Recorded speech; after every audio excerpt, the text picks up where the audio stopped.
Welcome to Just an Average Citizen, the podcast that helps to educate, inform, and empower you to make an impact in Abilene and the big country.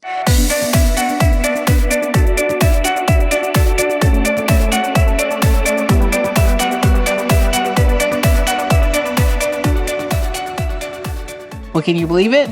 We survived election 2024 season, and we've come out with people on both sides upset and not happy with, I'm saying people on both sides. That's not true. We have one side upset and one side happy, which is how most elections go, right? It's not about everybody being happy, but it's about a direction and a direction of what position we want to operate from as a government. So this one was a big deal because we elected a president, we elected a senator, we elected a state representative, we elected some judges, commissioners, all the way down to the local level, from national to local. And so thank you for joining me for this podcast this week. I took a break last week because of election season, and we were kind of a little done with all the information.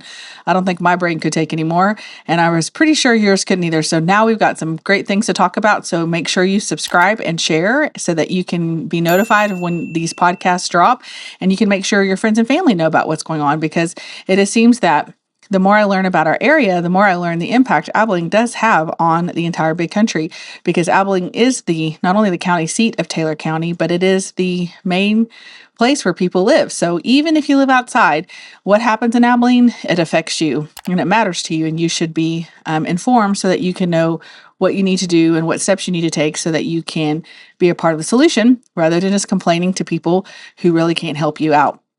That's the thing that got me into it. It's like, okay, listen, I could sit around and talk about this all the time, or I could actually find out how to fix this and what do we need to do and what took place. What can I do to take steps to make it better? And so with that being said, we're going to jump right in because we have a lot to talk about today. And I do want to try and keep this under 30 minutes so that you can actually handle all the information I'm going to give to you. This has been a busy season, not only election wise, but within the city council, because there was a federal ruling in California that said that fluoride was not safe for consumption through the water, and it was something that needed to be reevaluated. And our city decided that when the decision was made on Friday, that somehow that we need to immediately pause fluoride temporarily in the water. And so that week at council, they had a discussion about it, what steps need to take place, and so they agreed to write up an ordinance so that the next council meeting, they had the first hearing, and then this last week we had its final hearing. So we have temporarily, officially paused fluoride. Now, I know a lot of people, when I talk to them out and about, and either they're like, of course, why do we still use fluoride? Or they're like, well, that's okay, right? And so we have to make sure we understand the facts. And so I've shown this to you before.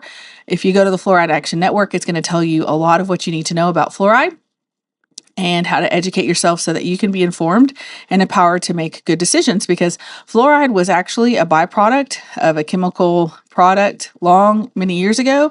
And basically they were looking away for get rid of it, not have to pay for it. And they were like, hey, let's sell it to the cities and municipalities and let them put it in there. So isn't that great if you could have someone pay you to take your trash? I would love that.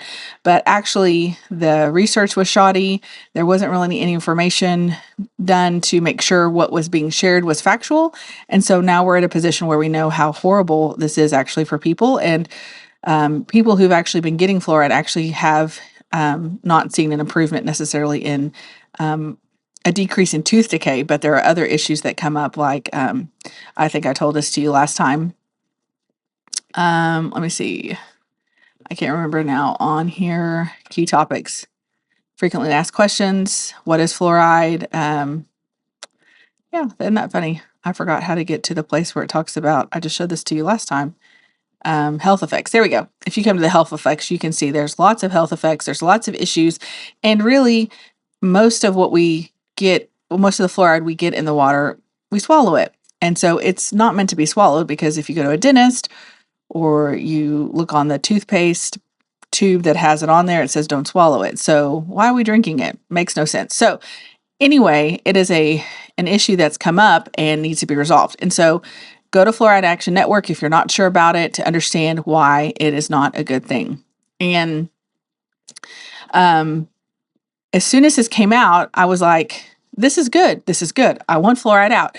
In fact, I've been talking to people all year about this, and we were trying to come up with a plan of action on how we could actually get the city council to put it on the ballot so we could vote on it, because we didn't really feel like they would take a position on it. So this shocked about everybody when they're like, well, we're going to pause it. And we're like, wait, who talked to who? And it's like, no, the mayor and the city manager had a discussion. They brought it to council. The council's like, yep, let's get rid of it. And I will say, in all of my studies and all of my watching government action and all these things, I have never seen anything move so fast. Friday, the decision was made. Monday, they paused it. And now, as quickly as government can move, we have now temporarily paused it and are now working on steps forward on what needs to happen next. Now, it's really easy when everything's going the way you want it to. It's really easy to say, yeah, do it, do it. The hard part is you discover when things don't go the way you want them to, that you realize, oh, that's a loophole, or oh, that's not okay. So, I'm not going to belabor this too long, but previously, a citizen passed an initiative, an ordinance that was passed by the citizens was amended, and it was then I was made aware that our city charter actually allows the city council to amend any ordinance. It doesn't specify whether it's a citizen initiative petition. It doesn't specify if it's a ballot initiative or an ordinance that was passed at the ballot. It doesn't specify anything. They have the power to change any ordinance. And on the surface, that sounds great. However, one of the great parts of our charter that had only been used for the first time ever was in 2022 when we started a citizen petition initiative. It had never been done before because the city council refused to even put it on the agenda to talk about it. And so when you do not have any way to get the city council to do what you're asking of them to do, you have to jump through so many hoops. And I mean, so much work to get them to put it on the agenda so that they can dismiss it or pass it. But we knew they weren't going to pass it, dismiss it or pass it, and then it goes to the ballot. So it is a lot of work for a citizen to go through and get 6,500 approved signatures to get it read and heard. And then you have to do a campaign because 90% of the time, most people don't know what's going on or they don't have the information. So it is not something that the average person can do on their own. Which I think it's funny that you can actually get the city council to not have a certificate. They can't do a certificate of obligation.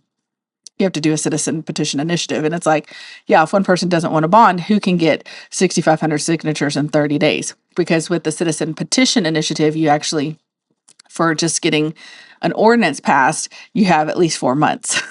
So, I mean, it's kind of a joke, but amazingly, God did it. We got the signatures. We had the workers to help. We had the people who were willing to sign. We had the funding. We got it all done. And then the city came in and was like, yeah, we don't think the citizens knew what they're talking about. They didn't understand it. So we're going to fix it. And that really set me wrong because it's like, wait a minute, we voted on this because you wouldn't pass it. And now you're going to change it back to what you wanted because Anyway, so it was an eye-opening experience. So fast forward another year and a half later, they're talking about, we're trying to research, and we realized that the citizens passed. So before this decision was made in September, we realized the citizens passed an ordinance saying we wanted fluoride in the water, undoing what a previous ordinance had been. And it was a marginal victory. So it wasn't like an overwhelming landslide that everybody wanted it. It wasn't quite 50-50, but it was close enough, at least, that that's what was mentioned at council, because I don't think I've been able to actually find that ballot and look at the canvassing results, so to speak, which is just a reading or an organization of what happened at the election. And so even before May, back in January, even before that, we started talking about this. We're like, okay, well, the only way we're going to be able to get this turned over or to get fluoride out of the water is to take it back to the ballot. So this happened. The city council is on board, which shocked me. I'm floored still. I don't even understand. I feel like this is a gift. However, they're all like, yes, let's do it. We don't want fluoride. It's bad. Let's get rid of it. And it's like, whoa, slow your roll, because the citizens said they wanted it.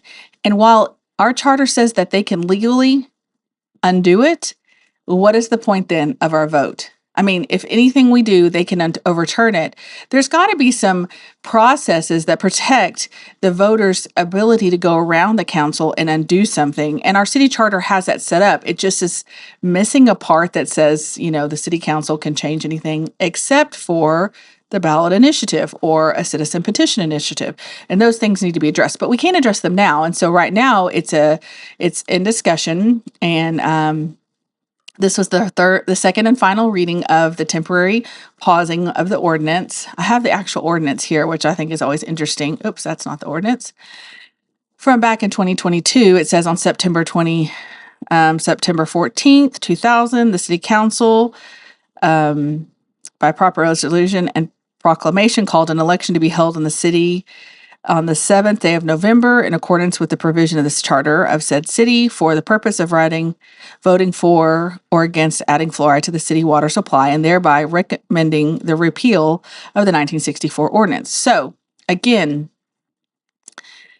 I'm not sure, but I'm thinking the reason why it went back to a vote was because it was passed by the people in 1964. So for them to just decide that they can do it is kind of sketchy to me. And again, remember, I am 100% for removing fluoride. So this is a conundrum that I'm in that is weird, and it is challenging some people because they're like, well, we want it out and we want the poison out. And it's like, yes, it is one of many poisons we're consuming right now. And thanks to the election on Tuesday, we have some possibilities of getting this stuff done.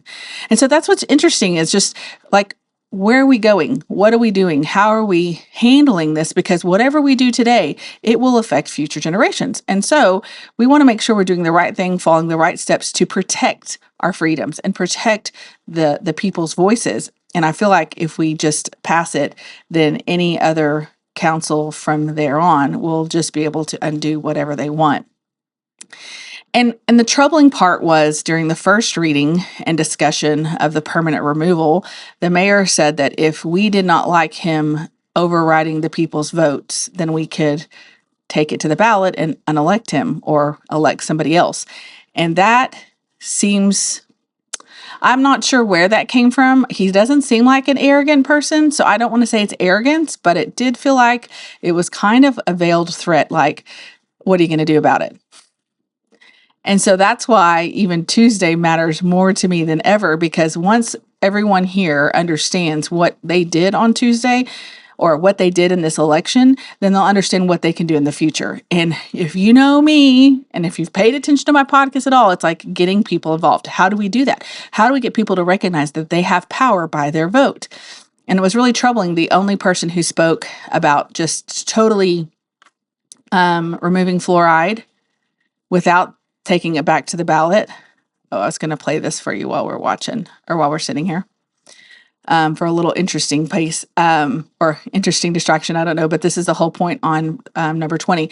The only person who was there that just was, so everyone who spoke was in support. I think everyone on the council is in support of removing fluoride.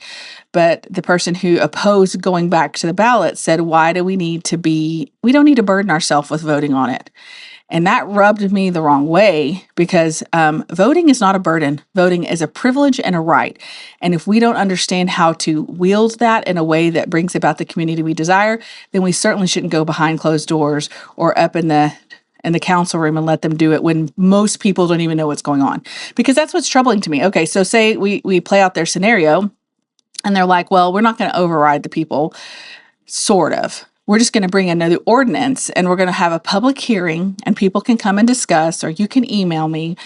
And last time I checked, emails don't count for votes. Emails don't count as official communication. They're official communication, but they don't count as a measuring tool for who all wants it. Okay, I'm sorry. 150 emails is what's been rumored that they got over this topic is fabulous. But there are well over 60,000 voters in Abilene. So comparatively speaking, it's a drop in the bucket, and we shouldn't be gauging just a large response as a litmus test for our ability to just to go and do whatever we want to because we have the legal right. It's just a baffling thing, but it is not a burden for us to vote. We have been disconnected. And the problem with taking it to the ballot is now we have to put it in your hands and say, okay, are you going to know the facts? Are you going to understand that we are done with fluoride? We want it out. And then it gives us opportunity to start really re-engaging people in our community. So I think it's a win-win. I think, first of all, we're understanding our charter better than we ever have. Second of all, we're understanding what our council's role and what they have the permission to do. And third of all, what is better getting people to show up to the May election and actually participate rather than the measly 8,800, I think, that showed up the last mayor election. We didn't even have an election last spring because there was no one running against people, because we have gotten to this place where we think that is a disconnected part of our lives, and it's not important, and it's not something that we should be involved in, and that's not something that we should have 16,000 people show up to vote for the city election. And that would be a game changer. It would be a game changer because that would be twice as many people showing up to express their opinion through voting of what they want for their city than what we have now. And so I know to some degree that's a pipe dream, because you don't go from 50, you don't double a voter turnout without a lot of hard work and recognizing the importance of city elections. But here's where we're seeing the true character of the people on the council. And I don't have any problem with them necessarily. I think they're all decent men. I've gotten to know them as I've participated with the city council. But what you do when no one's watching says a lot about your character. And no one's watching this decision, even if they open it up to the public. And legally, their rear ends are covered. There's nothing wrong with what they're doing legally. But we know that legal and what's legal and what's right don't always match up.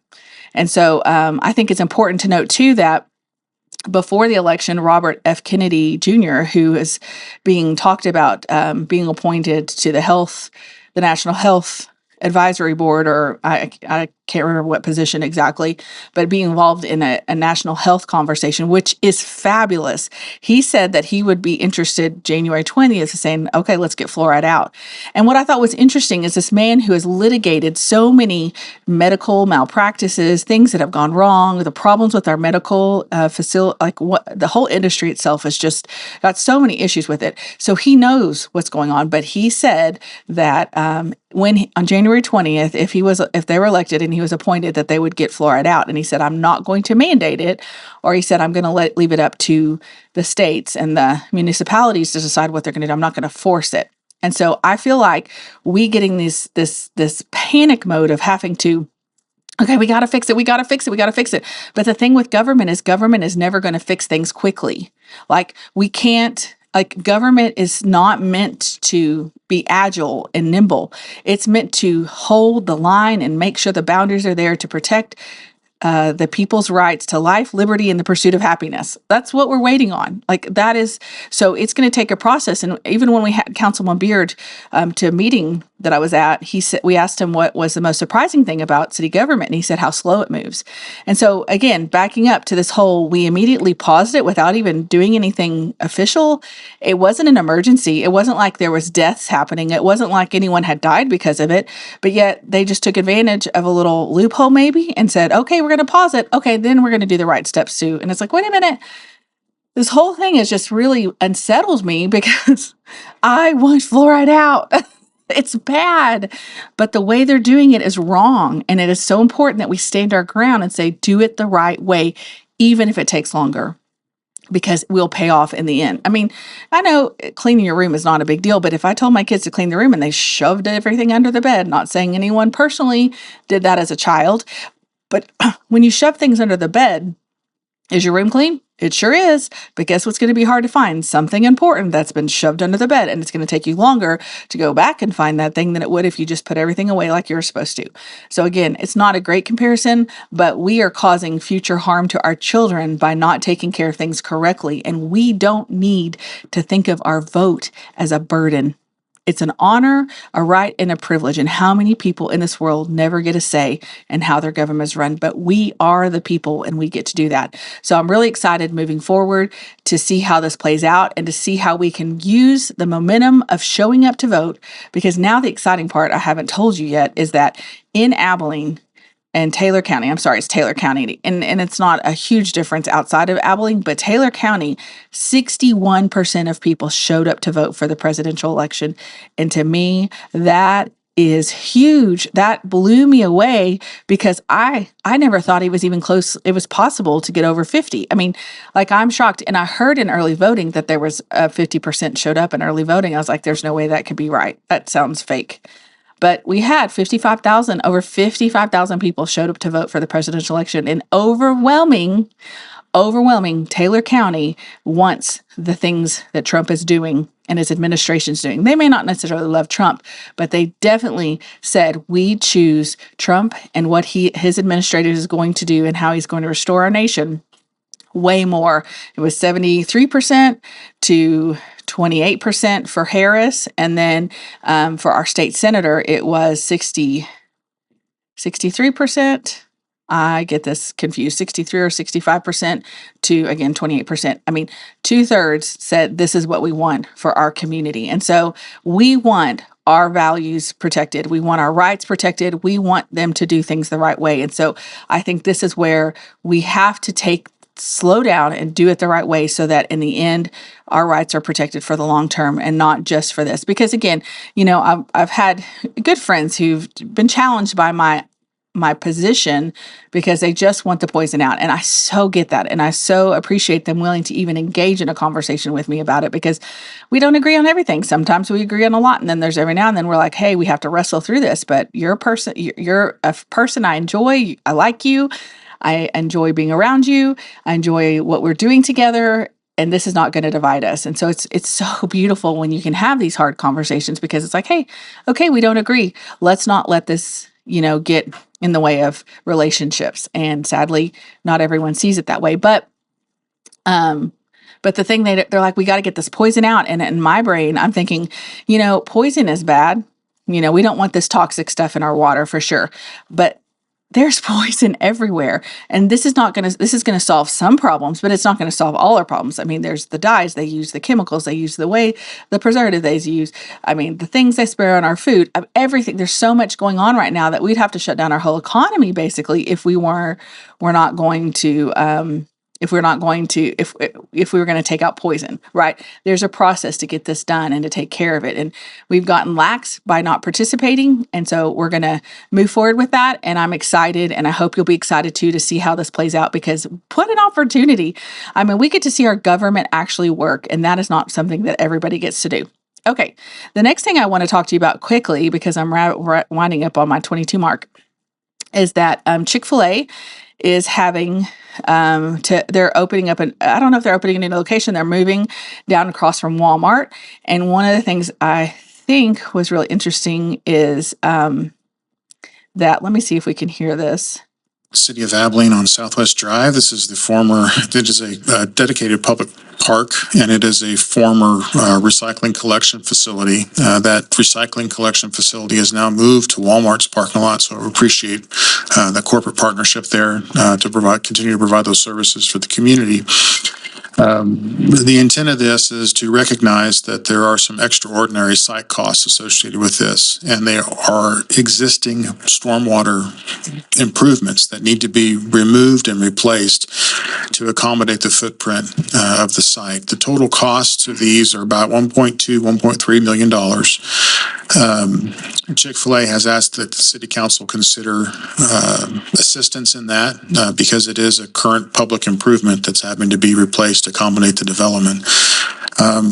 What we have negotiated and structured is ultimately a $600,000 payment, so about half of the cost of the improvement over a 10-year period. That would be sourced from sales tax, general revenues, but sales tax dollars, and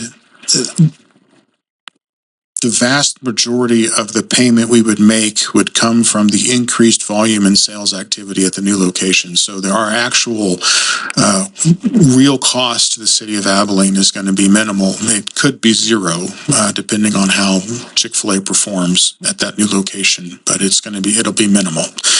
We still get the annual lease payments. Those aren't reflected. So even if the city did have to contribute current revenues to meet this obligation, the annual lease payment that the city would receive would more than cover the cost of that.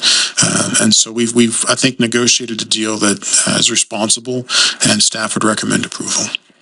Mr. Henry, could you go ahead and mention the site? Okay, so why I bring this up is it's really interesting to me. Like, I don't know, I'm still learning about this, but so Chick-fil-A has a horrible traffic jam situation going on at Southwest Drive, what needs to be fixed.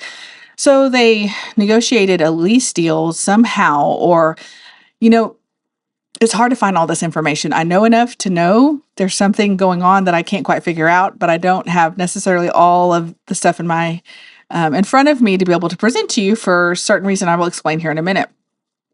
So Chick-fil-A agreed over a certain amount of time. I think he said a 10-year period that they were going to contribute, or they were going to pay a fee, I guess. The problem is the language is used differently. So originally it was they were going to be paying to use the park area, because that's a park area somehow, and it was going to the Parks and Rec department, or it was going to benefit the Parks and Rec department. So it was like, oh, that's so awesome. They're making the Parks and Rec department great. That's good. That's a good thing. And so because the city is asking them to move, they're going to have to make improvements to the stormwater. And that's thing, which we're going to have to do eventually, but not probably for 10 years or more down the road. So that's like over $1 million. So that's costing more money. And so it seems like that's coming out of the expected profits. Like Chick-fil-A may be contributing $600,000 to upgrade that, which would be about a half, I guess. And then they're expecting the profits to cover the other parts of this, what's going on in the city. But the interesting part is they can't write any of this down because apparently this is proprietary information. And I'm just really curious as how proprietary information happens with a public property situation. So this is public property, it's parks land, and a business is leasing it from the city, and it's private information. So apparently somehow it was sent up the pike to the attorney general, and they said, oh yeah, it's proprietary. So now my brain's like, well, how do we figure this out? Because if I were to ask for private information, or the freedom of information, whatever you want to call it, the public information request, apparently the AGA, the attorney general would say, nope, you can't know that. And it's like, wait a minute, why can't I know what's going on with my city's money? Because again, here's the thing, we're giving up parkland to a private business. I do believe there's other businesses that want to do something similar. They were not allowed to.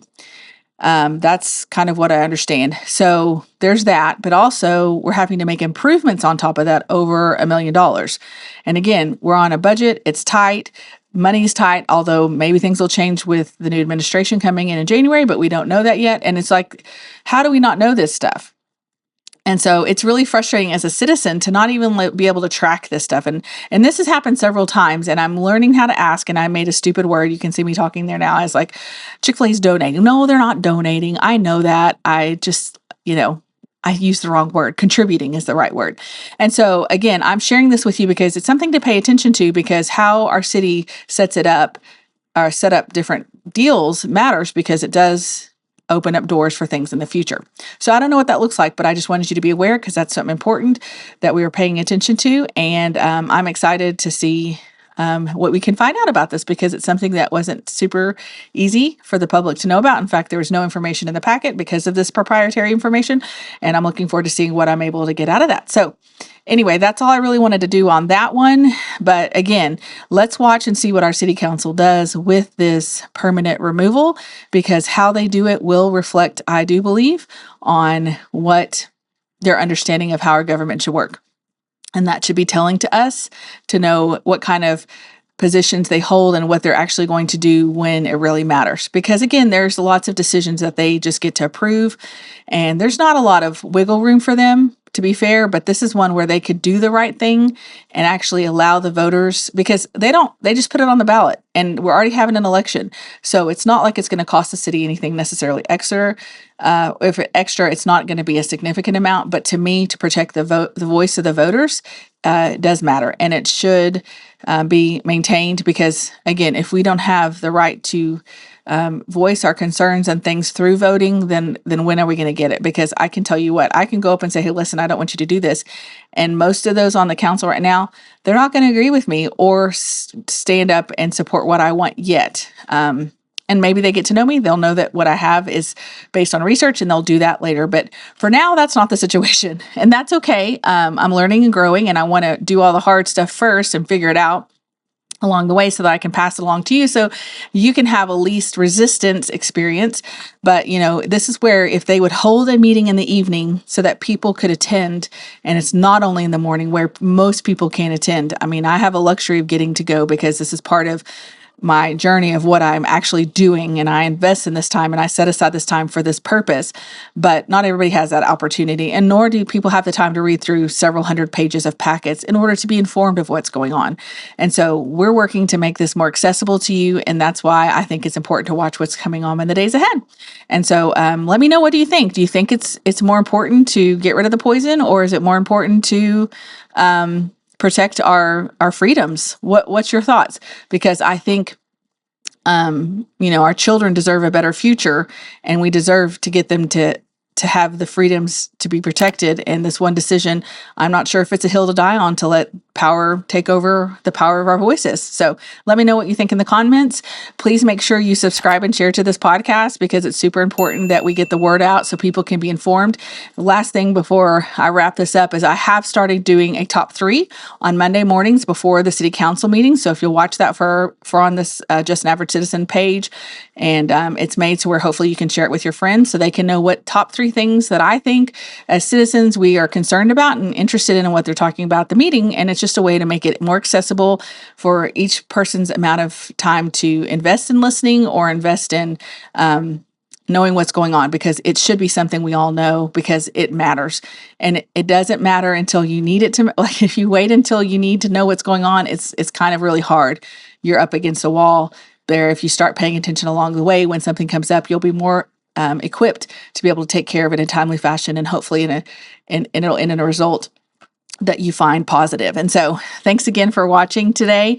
Make sure you share this with your family and friends, and I hope you feel a little more encouraged, or a little more educated, a little more informed, a little more empowered to make an impact in Abilene and the Big Country. Until next time.